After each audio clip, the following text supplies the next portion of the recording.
Thank you, ladies and gentlemen. We change the mood now, and I would like you to welcome to the make-believe world of Alan Fletcher. Thank you.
Well, good morning, everybody.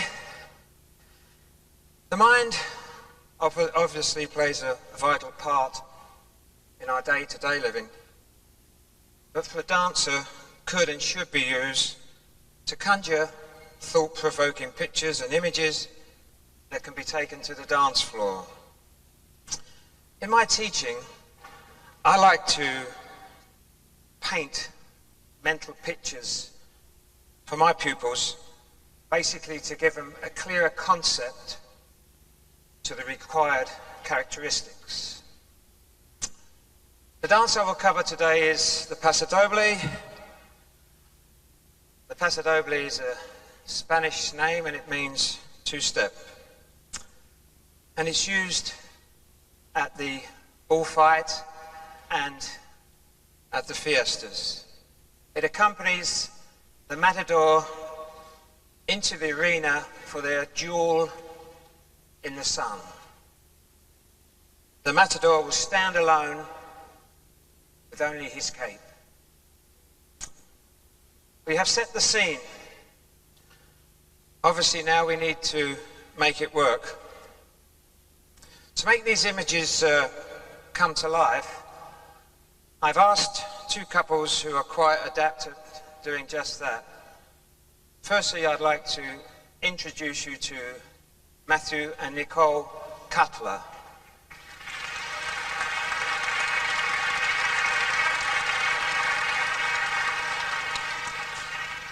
And the young man and lady beside, Mr. Jason Vididas and Miss Tonya Kosovic.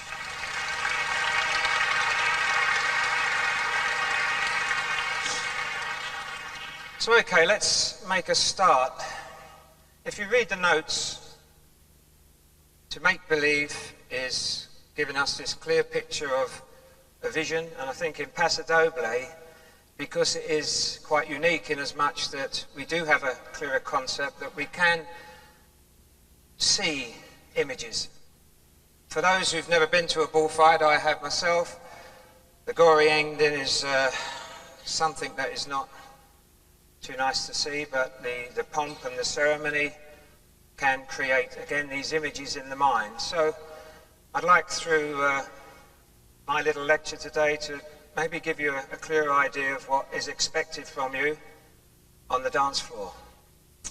So firstly, I'd like to bring Matthew forward for a little exercise that I do for my couples to start with the word posture. Now, posture is vital in any form of dance, but in Paso Doble we accompany that with the framing, shaping, and of course timing. But we'll cover most of those points during the course of this lecture. So firstly we've got to cover the fundamental posture point. So Matthew, I'd like you to come forward so everyone can see you, young man. Now, what I'd like you to do is some press-ups. Now, I know you go to the gym, so and I'm going to join him to do these press-ups, because I do them every day of the week to get my body into trim. So, Matthew, I'd like you to get ready, and I will join you. So just, down you go. Right, lovely jubbly. Right then. Ready, and 1, 2, 3. Fabulous. Up you come. Thank you very much. Thank you. Thank you. Thank you very much. Thank you. My lecture. I don't want you looking too good. Now, you say, what's the point of that? Well, the point of that basically is this opposition weight. I think at the end of the day, you could say that was a fabulous ballroom lecture, because there's so many points that are similar. Now, the idea of this pushing away is possibly the first thing, I think, is a good way of setting up a clarity of posture line. That means a push, whether it's sideways, forwards, it could be pushing upwards. So basically, that the inner body can feel opposition weight. I have this theory that if you pull from your center, at the same time you must be pushing down with your back muscles. To me, that applies in 4 of our Latin rhythms. So that is how we set up. It's a good way to practice, just push air, as though you're pushing a wall, you're pushing weight into the wall. Now, obviously, we just can't stand there. I feel there are functions that I saw not being put to good use in the last 2 days. I'm sure if these trainee bullfighters were in Blackpool Arena, that most of them would be now in Blackpool Infirmary, basically because the main important thing about a matador is that he should basically stay very still and use his cape to protect him, because the bull is colorblind and it only moves to movement. And we see a lot of movement that shouldn't be there. So, we need to have good posture. I always tell my pupils as well, hate neutral position. Hate it. That means the blocks, the body blocks, the head, the shoulders, the hips and the feet. So we're opposing really those ballroom functions that we know. That means if you're in neutral and the body's not stretching, there's no energy. Energy is coming from stretching. So that means if I set something up, if I'm neutral to my partner and we move, we have no body energy. So we need these, what I call diagonal stretching actions, this pulling action. And from here, whatever you change, I often tell my pupils again to leave the shoulder, one shoulder behind. So we're never in neutral position. As we walk through certain steps, you'll see that happening for you. So that's just a key thought. Hate neutral position, because if you don't, you've got no energy. And you can see that happen in competitions, particularly when they pick their partners up and they need to cape or they need to promenade, energy. One other thing that I find very important is how we use our feet. Again, it's vital. Now, we have a choice of heel leads or ball flats, and you can use either. Obviously, certain steps dictate that sort of technique. But generally, well, also I try to embark on my pupils again, is to feel, to get them to walk first of all very balletic, almost as though they're going to put the ball down first, but then catch weight on the heel. Again, this sets up our diaphragm, it sets up our center, rather than you see many times promenade into the ball of the foot. When you're moving at speed, the hip will reverse. At least if you're moving through with your center, the possibilities are that the hip will be leading. I like that concept. Yes, there will be times when you will be using ball flat. So just a thought process, a technical point, which will maintain your posture.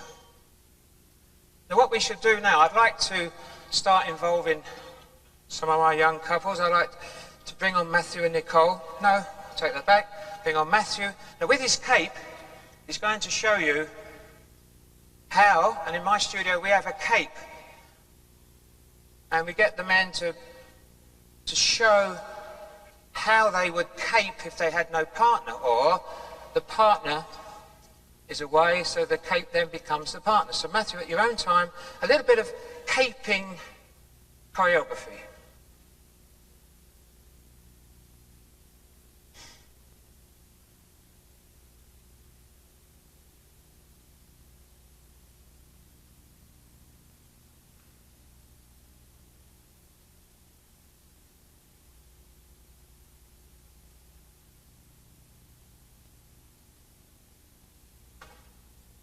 Thank you, Matthew. Now we'll bring the lovely Nicole forward. Now Matthew is going to keep his cape, and he's going to dance with Nicole in his cape for most of this. This is also a good idea, if you have a cape, to use this for teaching these type of steps. Again, at your own time, Matthew.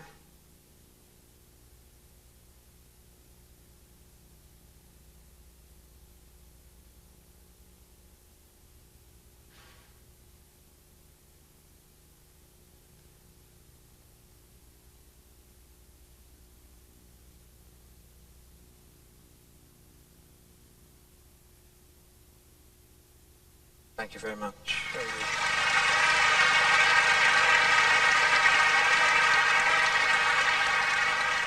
Now, this time we'll have them dance without the cape. I'll put some counts to this.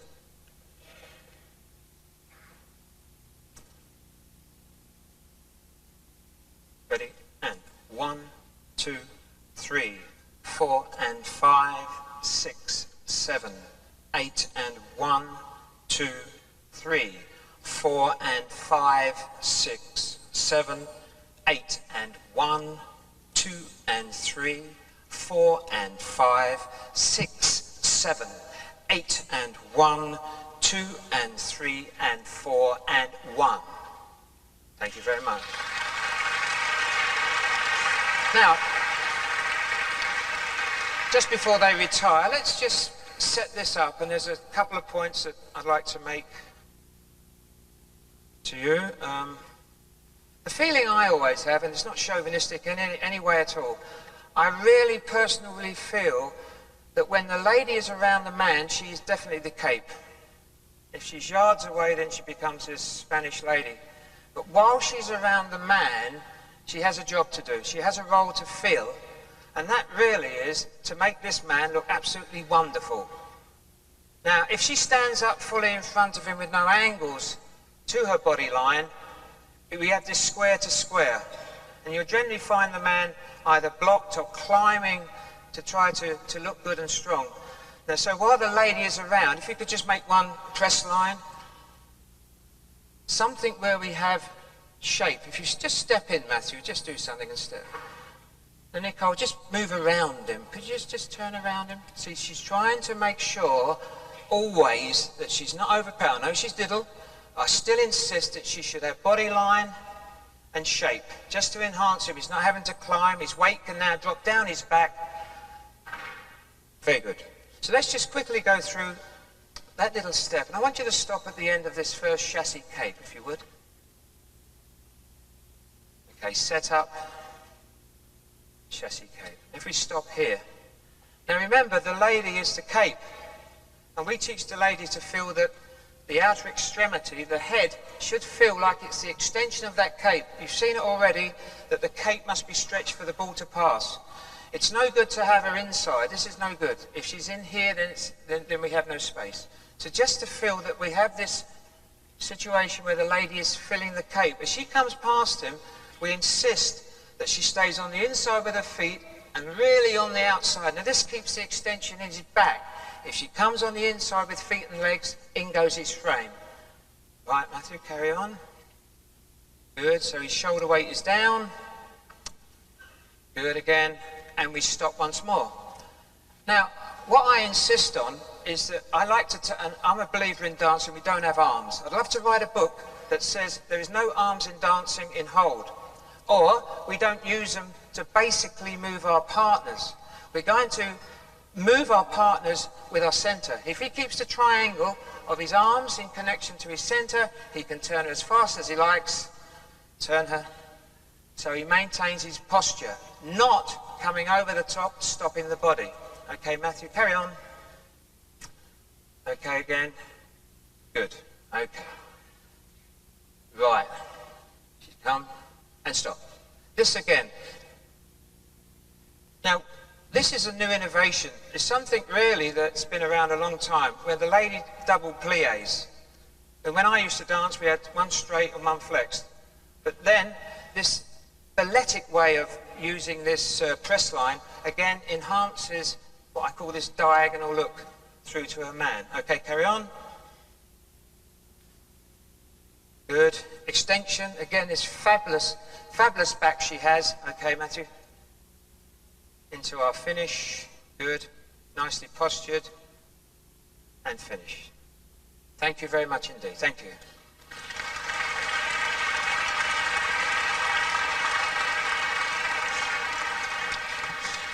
Now, I'd like to bring forward Jason and Jason.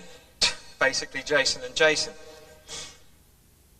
Now, this man is, you know, when he bought this cape in and started to use it, I think it would take me about 2 years to do the same piece of choreography. But he's quite adept at using this cape, and he'll show us his expertise now through what he likes to do is a group based on the twists. So at your own time, please, Jason.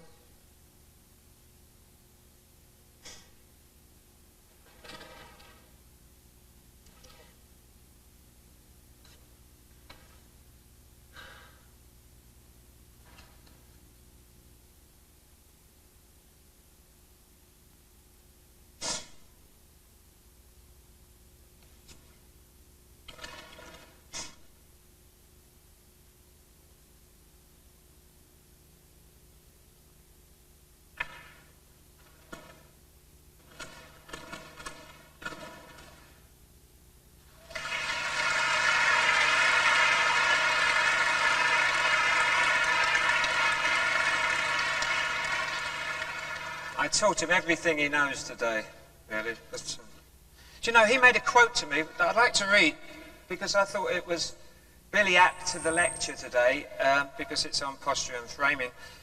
Jason's quote was about the caping. He says, "The body shape must allow space for the cape. The cape never stops, so the body must not, or the cape will stop flying." Can you just illustrate that, please, Jason? If you watch his shape, he's making space. He's making the space for the cape to fly.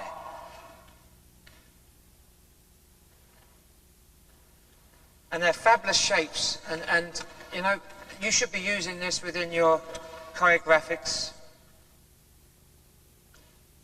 Very good, Jason. What you like.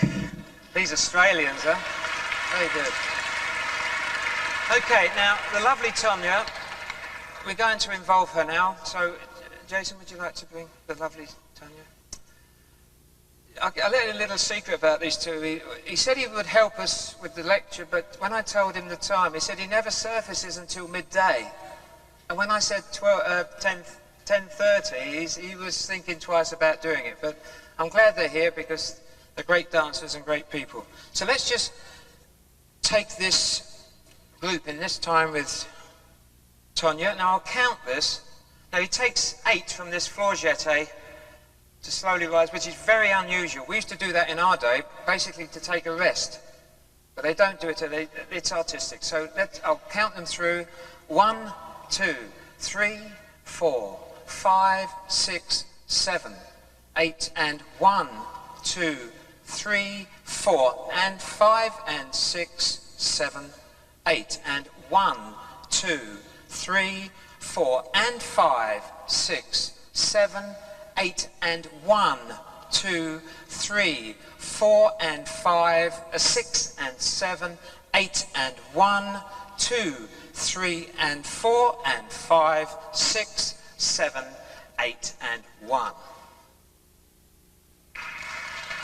Thank you very much indeed. Now let's just go through a couple of principles of the twist.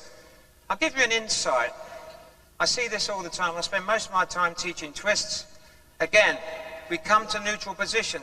Get to the fourth step, the hip and the shoulder in line. The head is to the right, so we're in neutral position to our partner. The weight is dropping to the right. We have no volume in the back, so what do? Over the top. This is like a waltz action instead of a projecting action. In we come. Up we come again into neutral. So you see a lot of this, no stretching. Now, Jace, just take it into the twist for me, if you would. Now again, we have offset hips from shoulders. This is the dynamic. You must do that if you've got no diagonal stretch. Okay, there's no strength. And we walk into the twists. Right, now what we see here is, again, Tonya is filling up his right hand. The left side is always behind the right. If you've got that image in your mind, with the left hip inside the left shoulder, you should try to separate the same hip from the same shoulder. So if you can just continue slowly through, he's going to stop here. I want him to feel now that he moves away to fill up his right hand, and good. Around he comes again. Now in his choreography he has this slow finish. So in he goes there, he puts in this twist action. Good. And stop. Again, we have this opposition feeling, super stretch, loads and loads of shape. That's what the judges want to see. Loads of shape, and try to keep it and not neutralize it. Good. Very good. Now while we've got the lovely Tonya, these are a few words. And I've written these words again because we haven't covered the lady's role apart from the cape. Now obviously she has the two roles to play, one as the cape and one as the Spanish señorita. So she's going to show you what she can do. You'll see her using her dress and you'll see her using her hands. When the lady is the Spanish señorita, she's a virile woman of substance and proud of it, never timid or dreamy, and self-assured. She should be able to challenge, tease, and invite her man without appearing bossy, showing intrigue and the essence of the gypsy in her soul. Thank you, Jason. Thank you.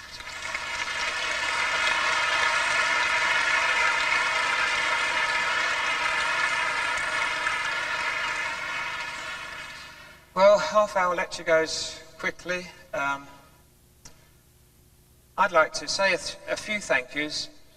It always seems that it's my wife in the hot seat, and it's been about 4 years since I've been on this hallowed floor. But firstly, I'd like to really thank these couples, Matthew and Nicole, Jason and Tonya. They put in a hell of a lot of work for me, and I'm very pleased for me and for this Congress. I thank you both very much indeed.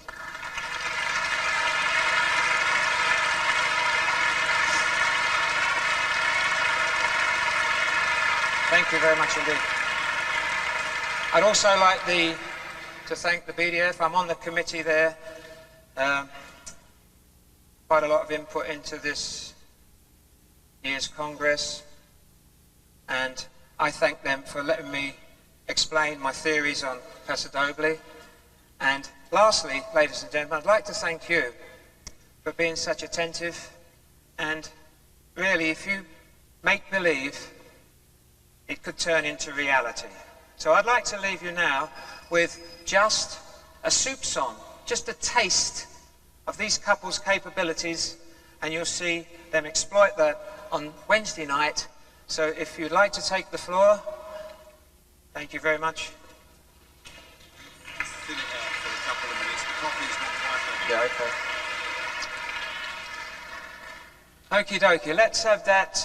We're going to finish with España Carne, if you didn't know. So let's go from the top and...